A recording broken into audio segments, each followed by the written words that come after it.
नमस्कार, रोशन भव सिटी हलचल में आप सभी का स्वागत है। और सबसे पहले हम नजर डालते हैं जो मुख्य खबरें हैं, जो शहर में मुख्य खबरें रही हैं, उनके बारे में बात कर लेते हैं।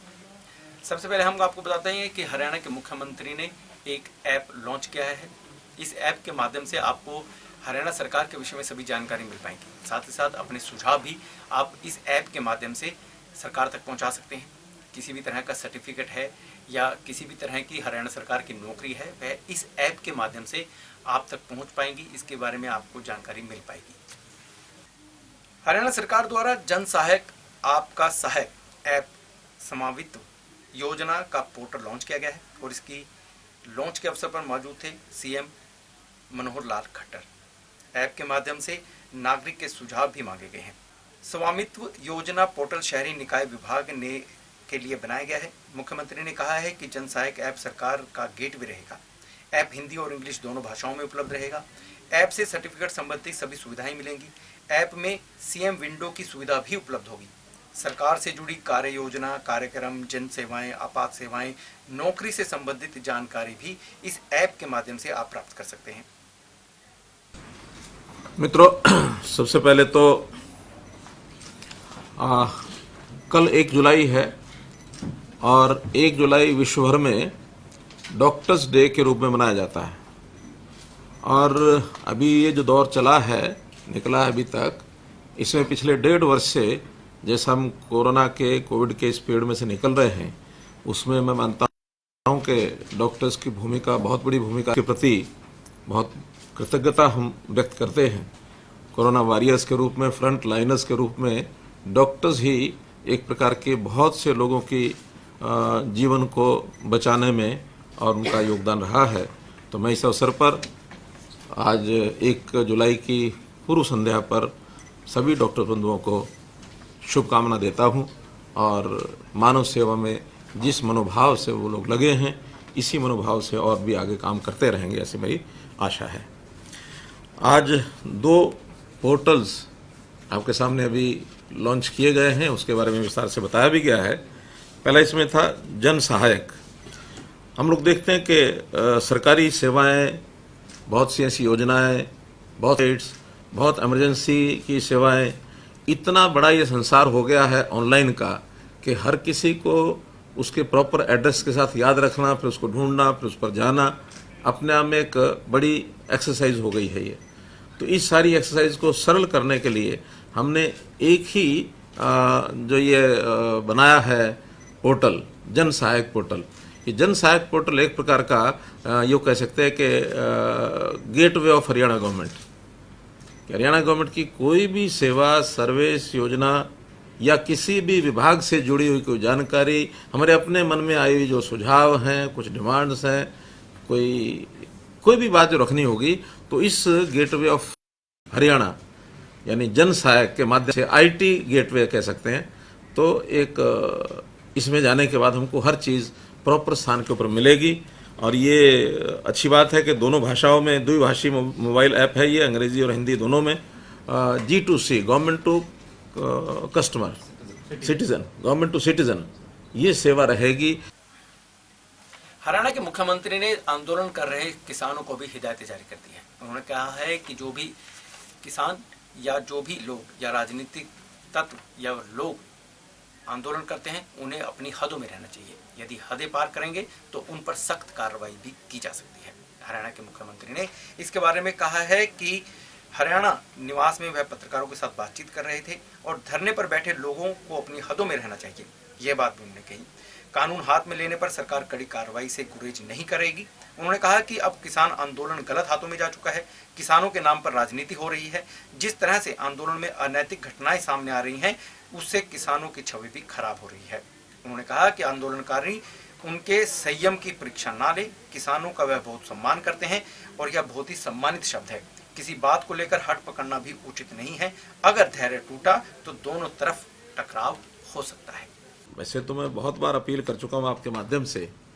अब चूंकि लंबा समय हो गया, 7 महीने हो गए हैं, और 7 महीने में ये अंडरस्टैंडिंग आम जनता की तो बन गई है कि अगर कुछ होना होता, कुछ आगे बढ़ना होता तो बढ़ गया होता। हम लोग अपने किसानों के जो बिल बनाए गए हैं, कानून बने हैं, उनकी जितनी भी सार्थकता है, उनके जो विशेषताएं हैं, वो सब हमने जनता को बताई हैं, बार बार बता रहे हैं। और वो इसमें कमियां क्या हैं वो बताए बिना एक ही जो रट लगाए हैं कि नहीं कुछ भी हो बनाला उथे दा उथे, एक जो जिद है वो पकड़ के बैठे हैं। जिद नहीं पकड़नी चाहिए, खुल करके बात करना है। तो कल भी 2 दिन पहले भी कृषि मंत्री जी ने कहा है कि वो खुल करके बात करें, लेकिन इस कंडीशन के साथ आएँ कि नील वापस करोगे तो हम आते हैं, नहीं तो कोई फायदा नहीं है। उस प्रकार का लाभ नहीं है। और फिर एक जो मैं अपने मन में कठिनाई समझ रहा हूँ वो ये कि किसान शब्द जो है ना, ये बड़ा पवित्र शब्द है। किसान के प्रति एक श्रद्धा आस्था ये सबकी है। मैं ये नहीं कहता कि उनकी नहीं है, जो आंदोलनकारी नेता हैं उनकी भी है, हमारी भी है, आम जनता की भी है, सरकारों की है, सबकी है। लेकिन इस आंदोलन का एक दुखद पहलू ये निकल आया है कि इस आंदोलन के साथ कई प्रकार की ऐसी दुर्घटनाएं हो गई हैं कि जो इस शब्द को भी बदनाम करने के लिए और लोग मुंह खोलने लगे हैं। यानी तरह तरह की जो घटनाएं हैं, आप लोग देख रहे हैं कि बहन बेटियों की इज्जत लूटी जा रही है, मर्डर तक हो गए हैं, लोगों के साथ, स्थानीय लोगों के साथ विवाद, रास्ता छोड़ेंगे नहीं छोड़ेंगे, पंचायतें होने लग गई हैं, आपस में एक दूसरे के विरोध में इनकी भाषाएं चलने लग गई हैं। सरकार के साथ अलोकतांत्रिक तरीके से जो काम करने का उनका विषय है, इसकी मैं निंदा करता हूं। यानी हम संयम बरते हुए हैं। वो हमेशा क्या कहेंगे कि ये मंत्री नहीं जा सकता, ये एमएलए नहीं जा सकता, मुख्यमंत्री नहीं जा सकता, उप मुख्यमंत्री नहीं जा सकता। आखिर सरकार को जो चला रहे हैं उनकी जिम्मेवारी है जनता में जाना और जनता की बातों को सुनना। और जिस प्रकार से उनके एक नोटिस निकलते हैं और जिस प्रकार का चैलेंजिंग भाषा में रहता है, तो एकदम शुद्ध अलोकतांत्रिक है ये। भले हमारे ऊपर कितनी बार वो कितनी छीटाकशी करते हैं, हम अपना संयम बरतते हैं, हम कुछ नहीं कहते हैं। हम कहते हैं आखिर ले देकर तो अपने ही लोग हैं, हरियाणा के ही लोग हैं, बाहर के तो नहीं हैं। जब हमारे अपने लोग हैं, कुछ बातें कह भी रहे हैं तो हम उसको बर्दाश्त कर रहे हैं, सहन कर रहे हैं।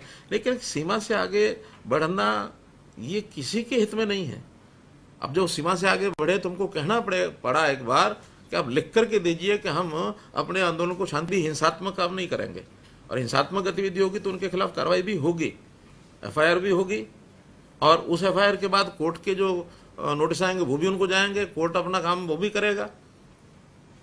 इसलिए एक सीमा तक तो संयम बरतना भी अच्छा लगता है। चंडीगढ़ प्रशासन द्वारा जगह जगह वैक्सीनेशन कैंप लगाए जा रहे हैं, बड़ी बड़ी बातें की गई।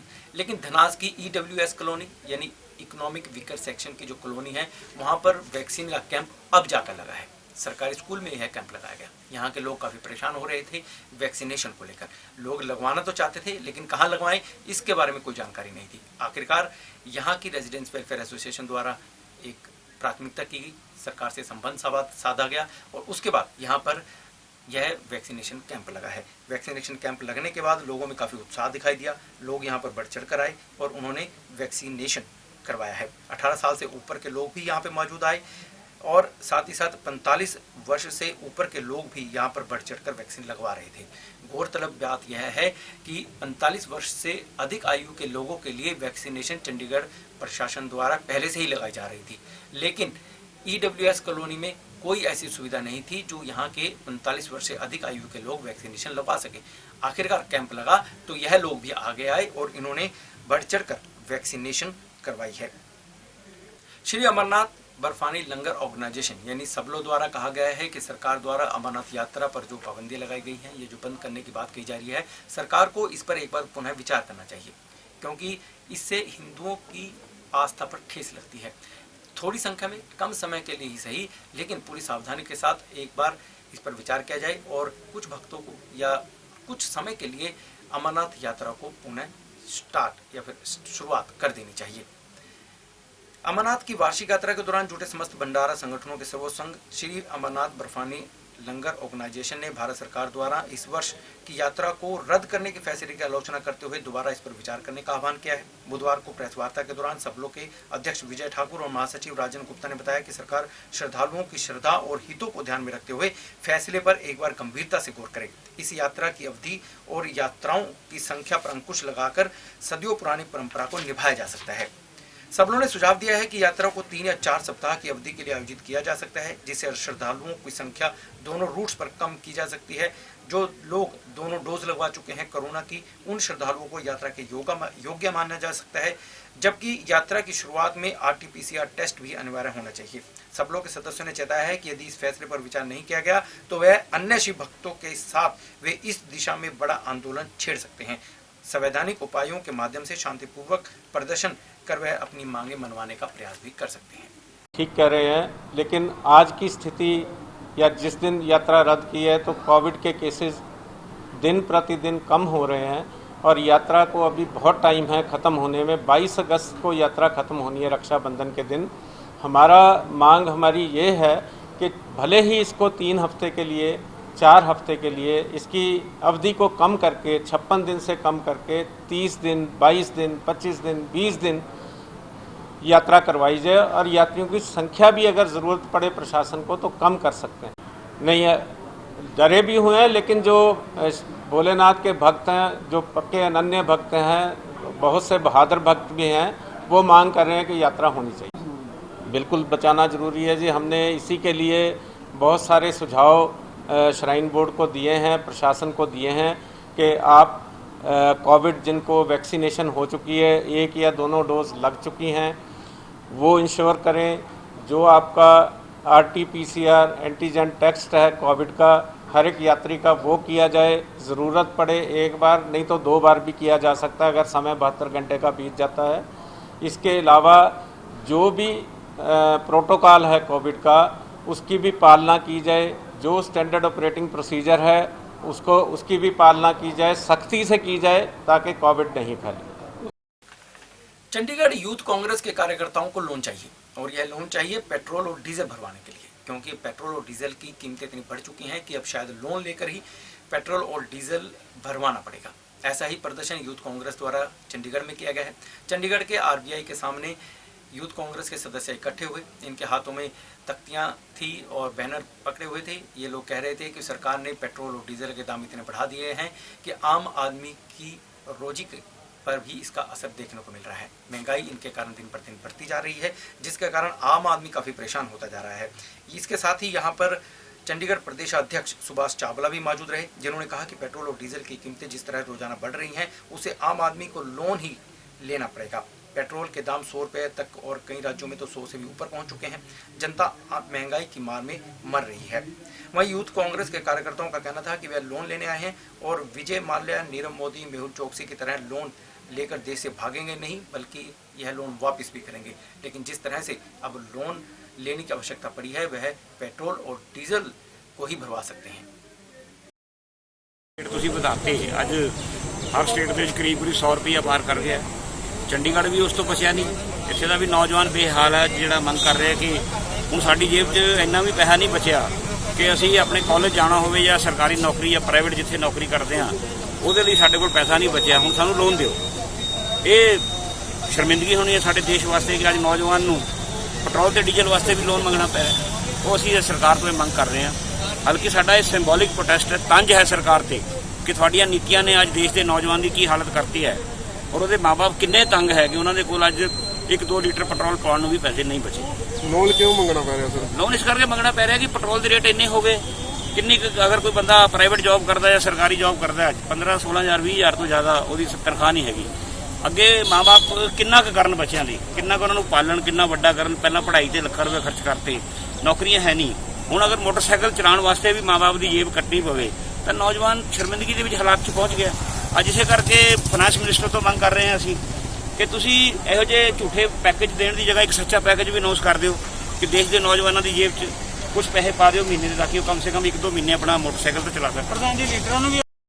मोहाली जिले के गांव कामली में एक 8 वर्षीय बच्ची को सांप के काटने से उसकी मौत हो गई। बच्ची रात के समय में एक बिजली का स्विच ऑफ या ऑन करने गई थी, जहाँ पर मोटर के नीचे सांप छिपा बैठा था और उसने काट लिया। बच्ची को जैसे ही सांप ने काटा तो वह अपने घर में चली गई। शायद उसने माँ बाप को बताया नहीं, जिसके बाद बच्ची की तबीयत बिगड़ने लगी।